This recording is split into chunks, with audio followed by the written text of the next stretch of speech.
তুমি তো প্রার্থীর জন্য কাজ করছো না, তুমি তো তোমার ধানের শীষের জন্য কাজ করছো, তুমি তো তোমার দলের জন্য করছো।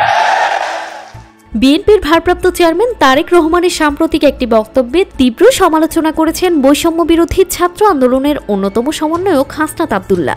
তারেক রহমান উনি একটি বক্তব্য দিয়েছেন, উনি বক্তব্যে বলেছেন যে আসলে প্রার্থী মুখ্য নয়, মুখ্য হচ্ছে প্রতীক। এই বক্তব্যটা সিরিয়াসলি প্রবলেমেটিক একটা বক্তব্য। তারেক রহমান তার বক্তব্যে বলেছিলেন প্রার্থী মুখ্য নয়, প্রতীকই মুখ্য। তো এখানে প্রার্থী মুখ্য নয়, এখানে মুখ্য হচ্ছে তোমার দল, এখানে মুখ্য হচ্ছে দেশ এবং দেশ। হাসনাত আব্দুল্লাহ এই বক্তব্যকে সিরিয়াসলি প্রবলেমেটিক এবং গণতান্ত্রিক মূল্যবোধের সাথে সাংঘর্ষিক বলে অভিহিত করেছেন। হাসনাত আব্দুল্লাহ বলেন, একজন সংসদ সদস্য রাষ্ট্র ও নাগরিকের মধ্যে সেতুবন্ধন হিসেবে কাজ করেন, কিন্তু কোনো প্রতীকই এই সেতুবন্ধন তৈরি করতে পারে না। এটি শুধুই একটি চিহ্ন।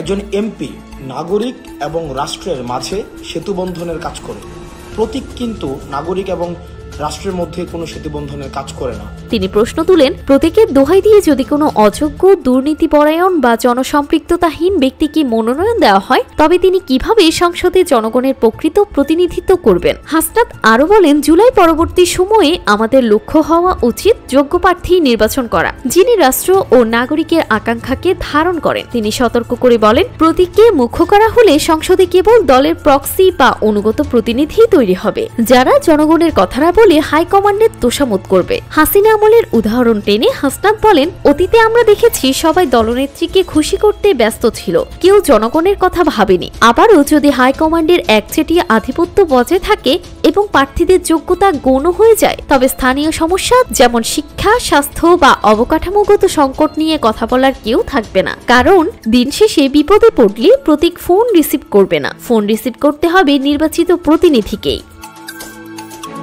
জানাতুল তাহসিন, ডেস্ক রিপোর্ট, সকালবেলা।